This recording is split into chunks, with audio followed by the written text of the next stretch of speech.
Welcome. I'm Patty Arroyo and the host for this series of 5 episodes on sexual violence across the lifespan. Previously presented were Episode 1 on the overview of sexual assault and Episode 2 on sexual assault in children. This Episode 3 will focus on sexual assault in teens, to be presented by Dr. Juan Rapadas, psychologist. We will be presenting this series in observance of April as Child Abuse Prevention Month and Sexual Assault Awareness Month. The purpose of this series is to give our viewing audience important information on how to help themselves, their children, families, and friends to identify, understand, and survive rape and sexual assault that affect many families on Guam. As this is a difficult subject to discuss, we will do our best to present this material in a sensitive manner.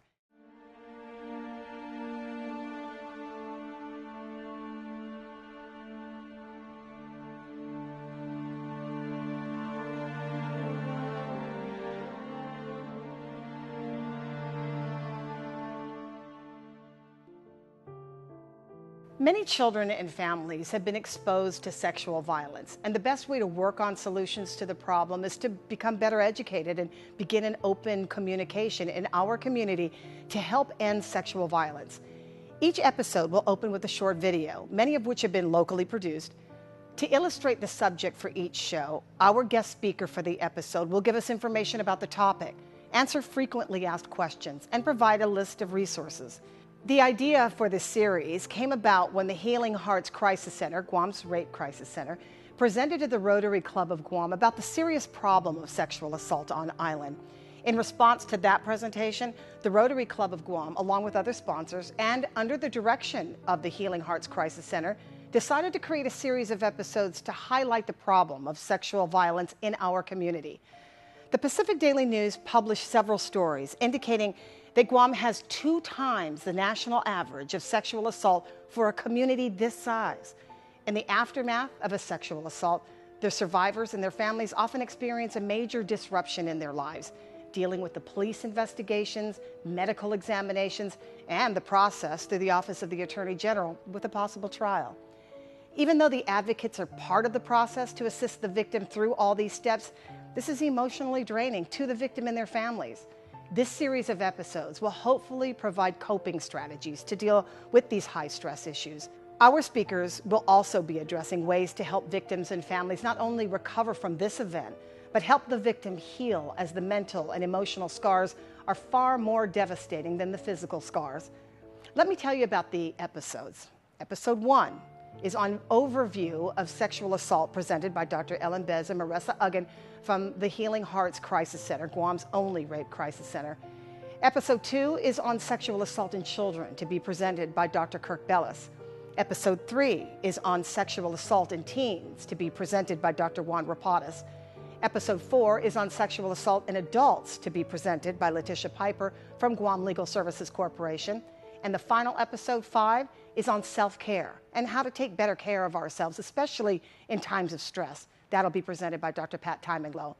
Tonight's episode 3 is on sexual assault in teens, to be presented by our guest speaker, Dr. Juan Rapadas, psychologist. This video is locally produced and features local teens describing the effects of being abused.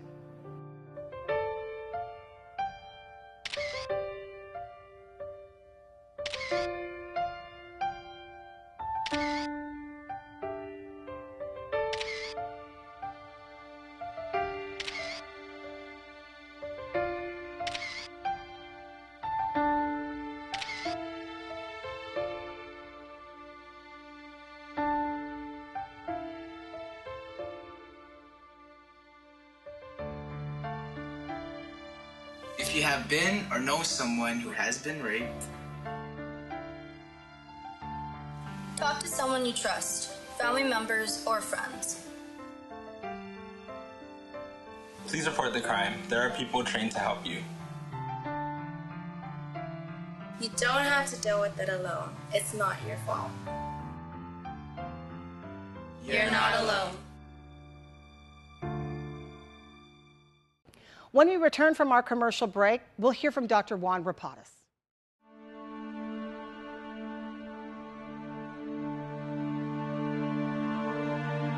Welcome back. Before I introduce you to our guest, let me tell you about him. Dr. Juan Rapadas is a licensed clinical psychologist currently working at the Judiciary of Guam's Client Services and Family Counseling Division. Previous to his current job, he worked at the Department of Youth Affairs as a contract clinical psychologist.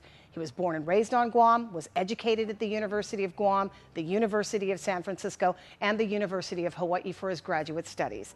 He completed a pre-doctoral internship at the VA hospital in Honolulu and his postdoctoral work at the Judiciary of Guam. He is licensed in Guam, Hawaii, and the CNMI. Dr. Rapadas will now discuss issues specific to sexual assault and teens. Thank you, Patty. For my portion of the program, I would like to talk about teens' sexual abuse facts, how teens disclose the sex abuse, how they are abused through technology, and some handy tips on avoiding being a victim of sexual abuse and assault. And in my final section, I'll be answering a couple of practical questions on how to help those teenage victims of sexual abuse. Some of the information shared with you today was gathered in part from the U.S. Department of Justice website. The Center for Disease Control estimates that about 1 in 6 boys and 1 in 4 girls are sexually abused before the age of 18. It's a shocking number, and that number may be even higher, knowing that many victims tend to keep silent, keeping their abuse a secret. 36% of sexual assaults occur when the victim is between the ages of 12 and 17, and this is the age group that I've been working with for many years. And what I also found out is that 82% of all juvenile victims are female. So in my experience with teen victims and teens in the juvenile justice system, this stat definitely rings true. The vast majority of victims are female. 69% of teen sexual assaults reported to law enforcement occurred in the residence of either the victim, the offender, or another individual. A vast majority of teens are sexually assaulted in familiar venues and by familiar people. Sad. More stats. Teens 16 to 19 years of age were 3.5 times more likely than the general population to be victims of rape, attempted rape, or sexual assault. So basically, this age group in particular are extremely vulnerable to sexual assaults. About 1 in 5 female high school students report being physically and/or sexually abused by a dating partner. So if it is not already a focus in our high schools, preventing dating violence should be a high priority for all high schools. Now moving on to disclosure among victims. Research shows that disclosure about sexual assault and abuse is gradual and may be presented as a series of hints. And I believe all professionals, paraprofessionals who work with children, and even parents should get a primer on how to read the hints given by victims. In my experience, some hints are more obvious than others, verbally and behaviorally, like a drastic change in emotions and behavior from previous functioning, poorer grades from previous grades. Yet for others, nothing is obvious, and that's sometimes the hard part. Disclosure of sexual abuse is often delayed due to a fear of negative reaction from their parents or of being harmed by the abuser. Those are the number 1 and 2 reasons why people do not disclose. And males, definitely less likely to report their victimization. In my experience, even if these boys are asked directly, they refuse to disclose. In my work with juvenile delinquent boys, one 14-year-old boy casually disclosed to me in a follow-up conversation that he was sexually abused by an uncle when he was 9 years old, 5 years previous. In other conversations with him, he didn't say anything about being abused. He was assured that disclosing was the right thing and that I would follow up with authorities. A little bit more on disclosure. When teens do disclose, it is frequently to a friend or a sibling or other family members. And mothers out there, you're most likely to be told first. Few disclose abuse to authorities or professionals. Of all professionals, teachers are the most likely to be told. So teachers, be aware. Current research shows that teens do not frequently report false accounts of sexual abuse. false disclosure is really rare. What teen would want to bring such scrutiny to themselves and others falsely? So I ask you, believe first and always follow up.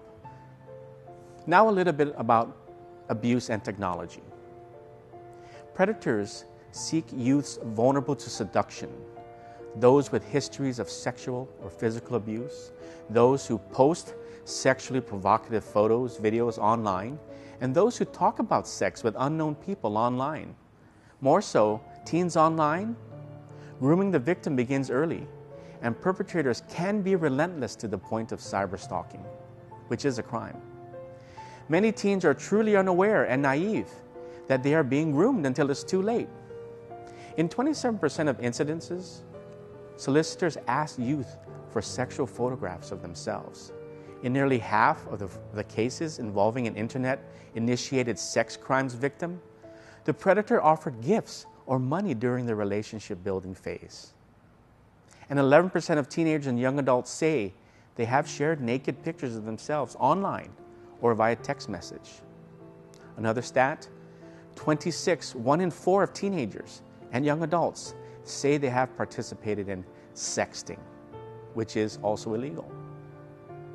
In today's sexualized environment, teens may not see anything wrong with viewing and texting nude photos. Very sad. Nearly 40% of young people in a relationship have experienced at least one form of abuse via technology, and I'll bet you that is even higher. For this generation, technology has opened a door that can never be closed. It is extremely easy to take and receive all kinds of photos and videos and send it to whomever and wherever. Pressing that send button without really thinking has ruined more lives than we care to know. And now a little bit about safety tips for teens to help prevent sexual abuse. You want to always go out with a group, or at least one other person you trust. Always make sure you have a safe way home at night. Teens, make sure someone always knows where you are. And don't travel with people that you don't know well or trust. Never get into a car where the driver has been drinking or doing drugs. Never leave an intoxicated friend alone. When at a party, do not drink from an open container. If you're a teen, you shouldn't be drinking at all. This and other tips for the website can be found on a slide that you will be seeing. This concludes my portion of this program, and I really appreciate you listening to me today. Thank you.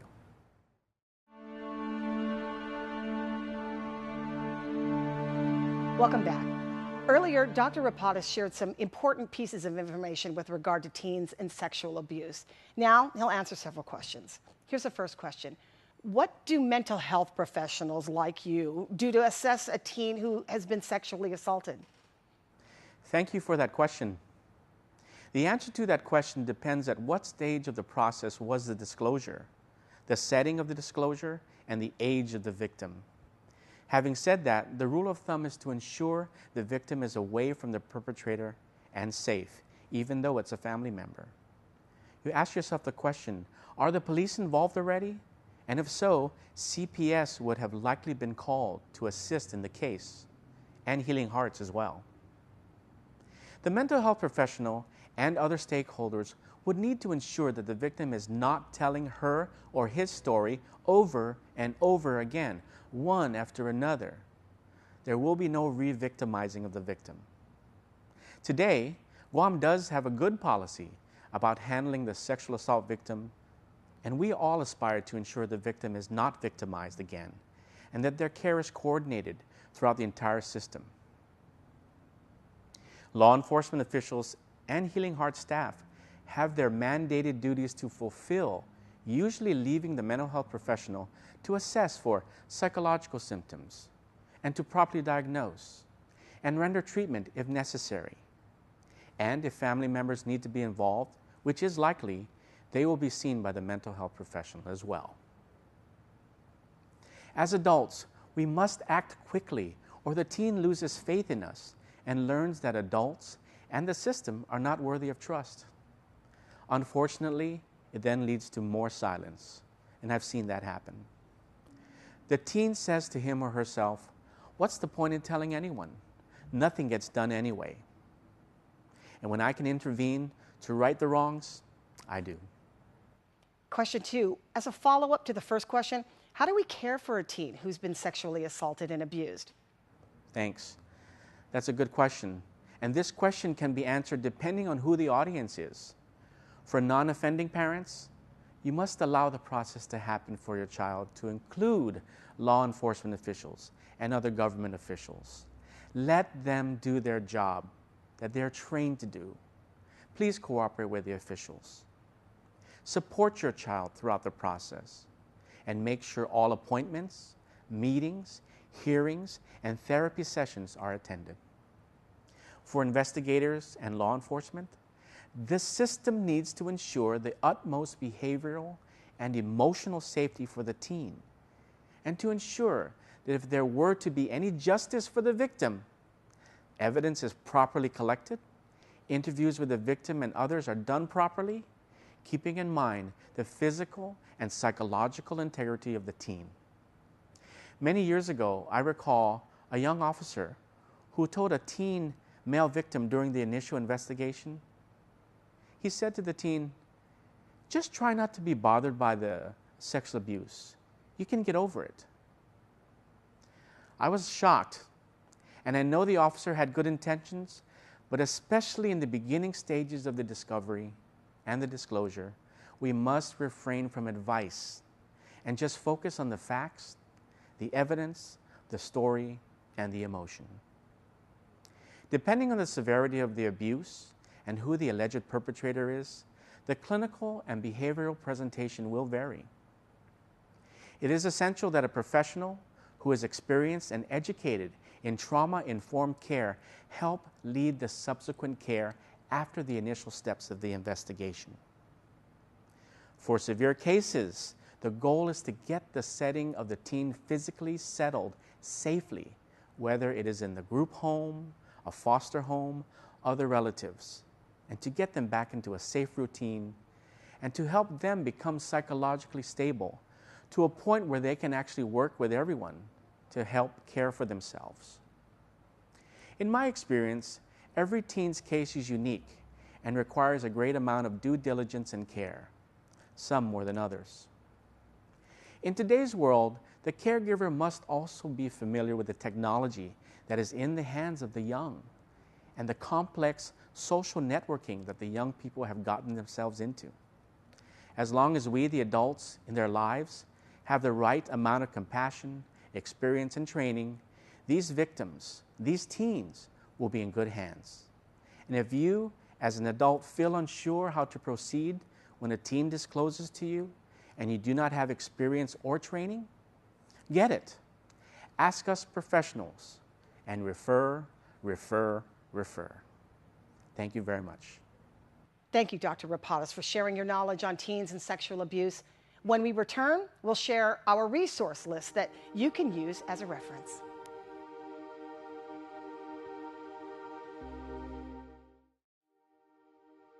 Welcome back. As promised, here is a list of resources where you can seek some help. Healing Hearts Crisis Center and Guam Behavioral Health and Wellness Center, 647-5351. After hours and weekends, call 647-8833.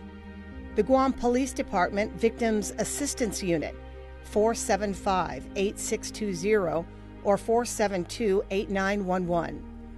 Child Protective Services, Department of Public Health and Social Services, 475-2653 or 2672. After hours and weekends, call GPD at 472-8911.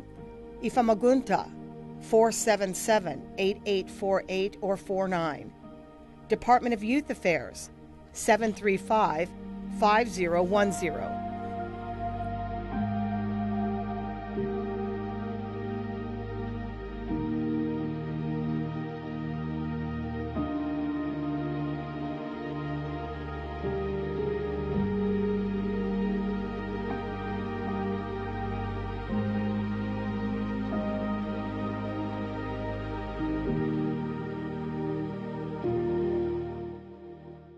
Tune in next week when our topic will be sexual assault in adults with Letitia Piper from Guam Legal Services Corporation and former program manager of Healing Hearts Crisis Center as our guest speaker.